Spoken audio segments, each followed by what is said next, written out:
Hello and welcome to the Point Blank Show.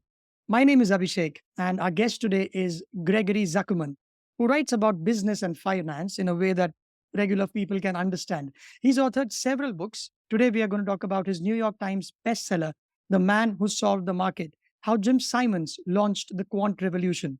Since 1988, one of the funds operated by Mr. Simons, a genius of a mathematician, has generated average annual returns of 66%. And all this using numbers, data, analytics, and machine learning long before they became sexy. His outsized profits put him in a league which is way different. And even Warren Buffett, George Soros, and Peter Lynch can't boast or don't boast of such a record. Thanks a lot, Gregory, for joining in for writing this book. Sure, glad to be here. Happy to see you. Thank you. So, tell me one thing. You've written a bunch of books, and there seems to be a bit of a pattern in them. You wrote about the greatest trade ever, which I quite enjoyed reading. It was about one man who made 20 billion, about whom we hadn't read about in the papers as much as a few others. Then you have, which I'm still reading, A Shot to Save the World, about scientists who came up with this brilliant vaccine just in time to save the world. And then we have the man who saved the market, how Jim Simons launched the quant revolution. Now, how do you pick your subjects? And when you read about them, the first feeling, at least I got, was how didn't I know about these folks beforehand? And why are they not household names? So, how did you go about them and Jim Simons as well? Sure. So I work at the Wall Street Journal. I've been at the Wall Street Journal since 1996. So I'm business oriented. I write other things once in a while, but mostly business, finance. I like how people make money, lose money. I'm a sports guy. So I often write about strikeouts and home runs, baseball, to use baseball metaphors, home runs and strikeouts, big successes and big failures, because there are lessons to be learned, because there's a lot of drama. So I, both at the journal, but in my book writing as well, what I really love to do is unpack, uncover the behind the scenes, what really happened behind something big, something historic, something remarkable, some accomplishment. And I also like there to be a paradox. In all my writing, I've written 4 books for adults. I've written 2 for young people with my 2 sons, actually. And in all my writing, there's some paradox. It should not have been these people who accomplished something big. So you'd mentioned the COVID vaccine book I wrote, A Shot to Save the World.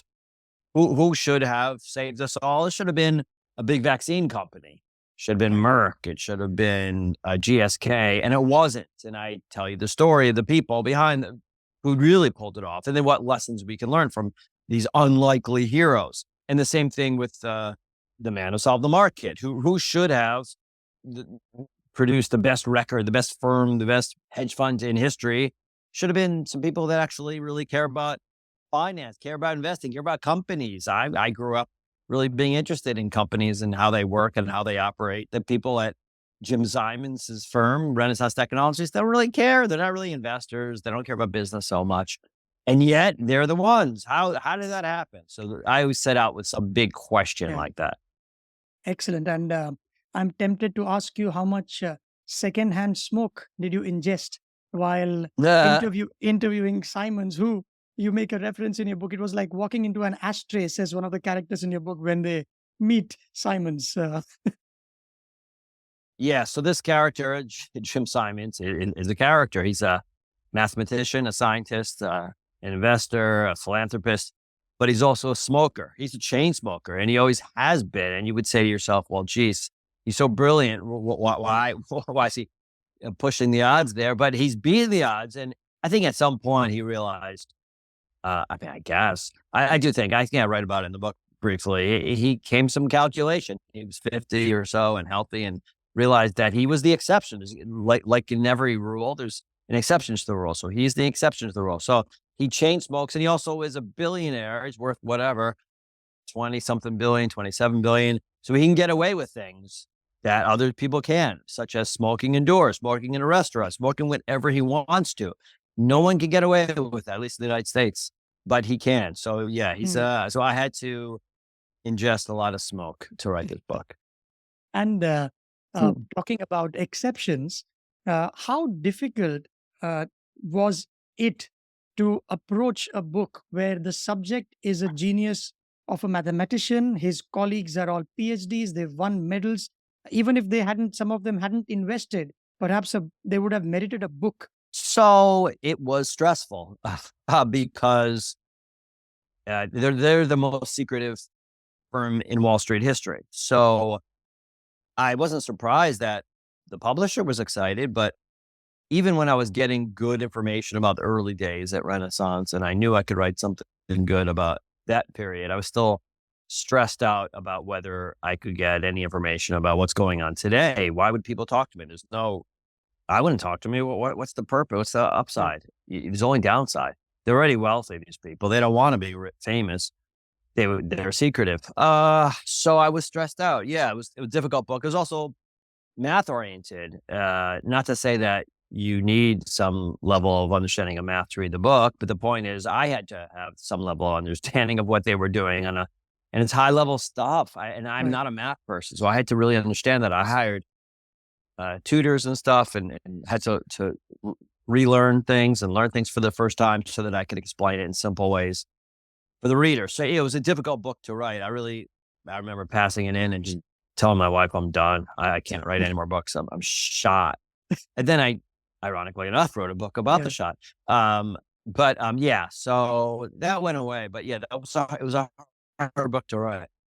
Let's talk about the approach of Simons in terms of investing as opposed to the time honored technique of what we were taught, let's say, or generally how the kind of noise that our financial advisors in India also make is that your investment should be rational. Don't invest in something that you don't believe in. I think that's what Warren Buffett apparently said long ago. You write in your book that Peter Lynch, his most important tool was his phone and not his computer, where he would pick up the phone, talk to people, network, find out what's happening. Whereas I was quite amazed, Simons and his ilk, they didn't really care about companies and fundamentals. So, what was his approach towards investing? Yeah, so Jim Simons and his firm Renaissance Technologies, they're very revolutionary, and in some ways, people have copied what they're doing, and more people now, at least, have embraced their approach than the traditional approach. People are going away from that traditional approach that you and I like this toothpaste. So, hey, we have some insight into the toothpaste and we like this brand. So, look into the stock and you've got some advantage. Markets are just so much more efficient than they used to be. So, for the average person to try to feel like he or she can outsmart, have some edge. It's just harder than it used to be. It's not to say that it can happen. Let's say you're a doctor and there's a new medical device and you really are a believer, you've seen it work and other people don't know about it or are skeptical. Yeah, you've got some little edge there, but for, forget about the average person, even the average mutual fund manager. What do they have? What edge do they have? And it's worse than that. We've all learned that there are behavioral mistakes. Behavioral economics is a whole field. There's things that we all do to undercut our chances of success. And um, Jim Simons and his colleagues sensed all this decades and decades ago. They were just revolutionaries in so many ways. They were developing AI. They were doing artificial intelligence in the 1980s. They were handing over the decisions of their firm, their hedge fund, to their computers, to their models, to their systems decades ago. They were creating predictive algorithms before Netflix, before Facebook, before all that kind of stuff. So their approach was, well, first of all, they're mathematicians and they're scientists. And they said to themselves, this is Jim Simons really saying, there's probably some patterns out there in the market that keep appearing and repeat, and we're going to try to find those patterns. And that's what they set out to do using mathematics. And on the one hand, you say, well, geez, how do these people that really don't know much about companies, they don't have interest in business? And I write about in the book about how at one point they said they shouldn't even have names for companies for stocks. They should have numbers, and people get carried away with getting and putting their heart into the companies and believing in a company and a name and such. And it's better to take a standoff approach and hands-offs and not have emotion involved. But they said to themselves, okay, what are our advantages? Our advantages are looking, seeking and discovering patterns that the naked eye can't perceive. So that was their approach, and it's worked. It's not for everyone, but it's the quantitative approach, is being a quant. And now a lot of Wall Street, a lot of finance is quantitative. Everyone's got their PhDs, everybody's got their quants. And listen, I don't think everybody needs to be a quant, but I do believe in that approach and that systematized approach, as opposed to kind of winging it and using your instinct and your intuition. It's just not as reliable as you would think. Right. And in the book, you draw an analogy with, I think, poker players, where you write that mood of an opponent may determine your move. So you don't need to know why the other guy is miserable or happy before he plays the move, as long as you know what the move is. So in parallel, you don't care why, as long as a mathematical model tells you that there is some money to be made here. These guys would bet on it. And that itself is interesting. Where I think there was a joke, right, where you make somewhere that one of the key lieutenants of Simon's talks about Chrysler as a company when it wasn't even listed on the stock exchange. For him, it didn't matter. Like you said, it didn't matter what the name of the company was, what the fundamentals were, as long as the numbers dictated whether or not they should bet. Yeah, Bob Mercer, who was the co-CEO for a while at the firm, was once in a meeting with some outside investors who were thinking about writing a big check and investing in the firm, Renaissance Technologies. And I write about it in the book, how he used Chrysler as an example across the table in some big presentation. And all his colleagues started getting worried and upset. And Bob, didn't say this, but they were thinking, Bob, there's no company Chrysler, there's no stock anymore Chrysler. It was Right. acquired. But it underscores the point. They didn't really care. They're mathematicians and scientists, and they're looking for things that you and I aren't, and it works for them. And I think there are good reasons why it works for them. That approach is a smart one. And I quote one more line from your book about the investing approach. You say he was accustomed to scrutinizing large data sets and detecting order, while others saw randomness. Can you illustrate this with an example as to when people didn't know something was brewing and he said, okay, let's invest here? Okay, so that's the thing. Renaissance and Jim Simons, they never make any one bet, any one wager on a particular industry or stock per se. It's all about relationships, often among groups of stocks, and they look at historic. But it's more than just saying, okay, historically these relationships they traded Hmm. this way, and then now they're trading another way. They're going to come back together. They look for anything that could affect prices. They'll test anything, any kind of data set. If you've thought about a data set, they've purchased it. I don't know. Shipping in Singapore, how many people are docking and what time of day? And does that impact a certain industry? Does that impact the overall market? Does that impact a certain Asian market? That's what they do. They've got groups of people at Renaissance just buying and testing data all day long, anything, weather patterns, um, news oriented. So that's kind of obvious. Anything crazy, um, any possible impact on markets for whatever reason. And as you had suggested earlier, they don't care as much about the why, as long as it's mathematically sound and valid. It happens repeatedly, then they'll bet on it. Now, it's not to say that they're not curious about the why, and they do look Hmm. into it afterwards, and they'll increase their bet if they can figure out why a phenomenon is happening. But in general, unlike you and I, they don't really care as much about the why. It's a whole different approach to investing, and it's not a particular stock. They're not ever long the market or short the market or any industry kind of thing. It's groups of stocks, groups of relationships. Um, they often do really, really well in panics when everyone's kind of selling and buy or buying in mass.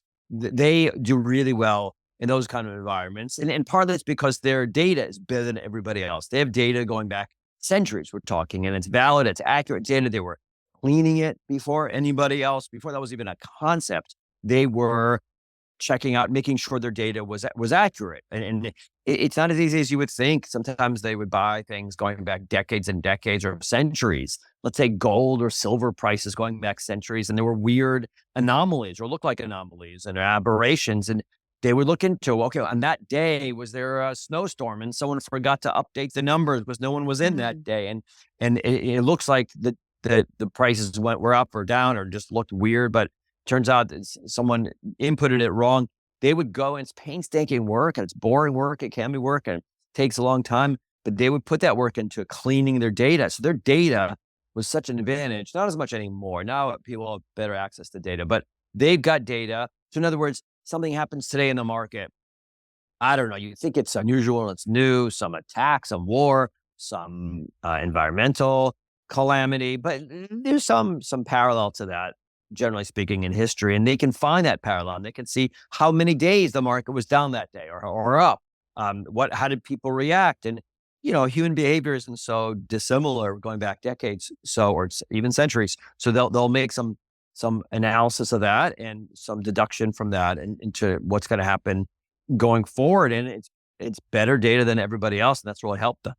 Today, we take this for granted, where we have online portals from where we can buy data. And I think I read they had some magnetic tapes in which they would collect the data and store them, or they had something around cotton prices, was it, going back to the World War II? And Mm. then there was a secretary back in the day who would stand up on the stool to write down painstakingly on the wall all these figures. That was the early days. That was like the Early days. 1980s. So that doesn't Yeah. happen anymore. But yeah, they were doing the hard work. They were quants before there were quants. They were Yeah. AI developers before there was AI. They were machine learning. They were specialists. There were algorithmic traders. They were developing predictive algorithms. They were doing all kinds of stuff. They were pioneers in Yeah. so many ways. That's really not appreciated. And I mean, listen, going back even decades earlier, Jim Simons was breaking code, is building algorithms in the Cold War, going up against the Russians, working for the US government. So he's really, in so many different ways, such a pioneer. Yeah. And despite for all the firepower that they have of data analytics and tools and PhDs, they make money on around 51% of all their trades, which also means that it's not that easy. So it's not like today, if I were given all the best minds in the world, I'm not guaranteed to make money. So it's a very risky business despite all of this then. Yeah, it's a good point. On the one hand, people say to me, well, Greg, geez, look how much money they've made. It must show the market is really inefficient and there are a lot of opportunities out there. And I kind of say, well, that's the case, but in some ways they're the exception that proves the rule, because even they, like you say, they get it right about 51% of their trades. A little bit like a casino. A casino doesn't get it right all the time, just a little bit more than 50%, but they do a lot of trading, or they're on the other side of a lot of trading or betting. And the same kind of thing with Renaissance. They do a lot of trades. They're always making moves. Their holding period is very short. So you and I can't really do what they do. Their holding period is, they say, seconds to seasons, or moments to months, but it's generally, I think, around 2 days on average, but it could be much shorter than that. And it's they don't get it right all the time, but they are a consistent money maker, and as a result, they can get a lot of leverage. They borrow a lot of money from Wall Street because their returns are so consistently good. So it's a great approach. You borrow a lot of money, you make a lot of bets, you make small amounts on a lot of different trades, and it just adds up to a lot of victories, a lot of profit. And the people behind all of this, you also write about how eccentric they are. And one of the interesting bits from the book also is about Simon's management style. He needs to figure out how to get the best from his troops, and all of them are super intelligent. How did he go about that? When you would recruit people, how would how would he keep them interested? What was his philosophy there in terms of managing folks? Yeah, it's funny. After I read the book and when I started talking about it, I realized that the book, yes, it's a book about quantitative trading. It's about investing, but it's really a management book in a lot of ways, or a book about human nature, because Jim Simons, some people will say, well, Greg, the book is called The Man Who Solved the Market. Well, why is only half the book about Jim Simons? And it is true, because he was really great at recruiting and hiring and finding talent and getting them to go work for his firm. And there are a lot of lessons there. That's the beauty. That's the genius of Jim Simons. He's not just a quant. There are very few people who I've ever experienced and encountered like him. He can do all the quant stuff. He's a historic mathematician. He's a geometer. He goes down in history as one of the greatest mathematicians of the last century or two. But he's also someone who understands human nature and can have a drink with you and make you laugh and understand you and talk to you. And there are very, very few people in that world like that, who are good managers and recruiters, but also can do the math and build the algorithms. It's really rare. And that to me is the secret. People are always like, well, what's the secret here, Greg? I want to trade like Jim Simons and I want to make billions. It's not a how-to book, but and part of it is just, it's hard to get both those kinds of skills. And yeah, he was really great at identifying talent and then recruiting talent. And we're talking going back to before Renaissance, when he ran a math department at Stony Brook University in New York, and he honed some of those skills. That's why I go back in history, because you can learn from how they developed those talents. And he was really good at finding what motivates people. And that's so important. Everybody's different. Everybody's motivated by a different thing. And it's hard to understand motivations. I don't even understand my own motivations, let alone someone else's. And my gosh. And Jim's he's great at that. So in other words, he'd say, he'd realize some people just like solving problems. Some people want to get rich.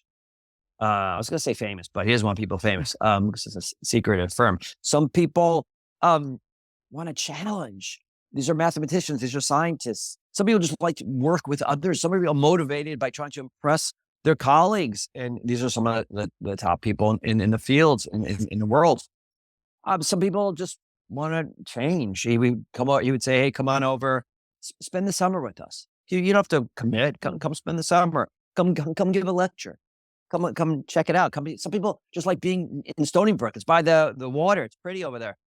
There are all kinds of ways that he would motivate people and entice people and lure people and woo people. And it's a whole different skill set. It's hard to teach that kind of thing too. So he had it both, which is rare quality. And listen, he's not some hero. I don't write these books, put these people on a pedestal. He's got faults, but he's a pretty impressive guy. Yep. You talk about how he worried that his best minds might slack. So he had to come up with a project to keep them interested and creative. And he launched a new fund in that guise. And also, what do you attribute this to when there is a panic or when certain decisions have to be taken? Now, all of them are equally intelligent, let's say, at that level. And one of them tells Simons that, hey, we are some 300 million losses. We are staring at them. And at that time, he says, trust the model. We have to let it ride. We can't panic. I also quote from The Greatest Trade Ever, where there is a section of the book. And of course, you've written this way back in the day. Just humor me. And here it says that, there's one colleague walks into Paulson's office and he says, hey, we need to do something. We need to sell this. And he says, no, keep buying, Brad.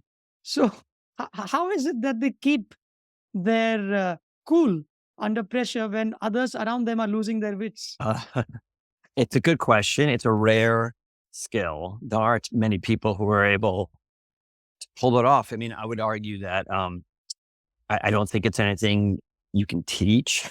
It's something. Hey, listen, it helps that you've got super smart colleagues, and then there are people that lead the organizations, and there always were people, either Simons or others, who make the final decision. So I think that's what's important. I'm wondering what they actually felt, because it must be quite lonely at the top when there's nobody to consult.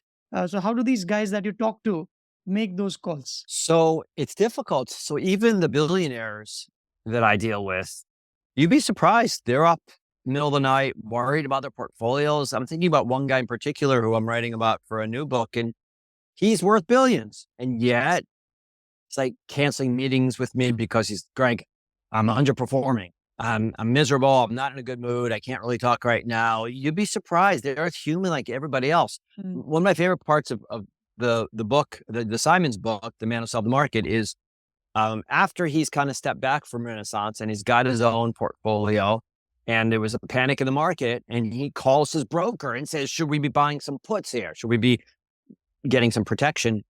And I said to when he told me that, I was like, Jim, you're a quant. You're the preeminent quant. You're the pioneer. And you're like anybody else looking at CNBC and saying, "Oh my gosh, what should I do? Call my broker." It shows after decades of groundbreaking work, you're still like everybody else. He didn't really appreciate that so much, but yeah, these guys are human, and these women are Yeah. human. They're like everybody else. They panic and they get nervous, and that's why it is important to have a system and try to let the model decide, or at least have some systematized approach. In other words, even like a pilot nowadays, when they get in, they've got like a checklist, or a surgeon has a checklist. We should all have something like that in our lives, or something we can rely on, because there are all kinds of reasons why we let our emotions dictate our decisions, and it doesn't usually work out so well.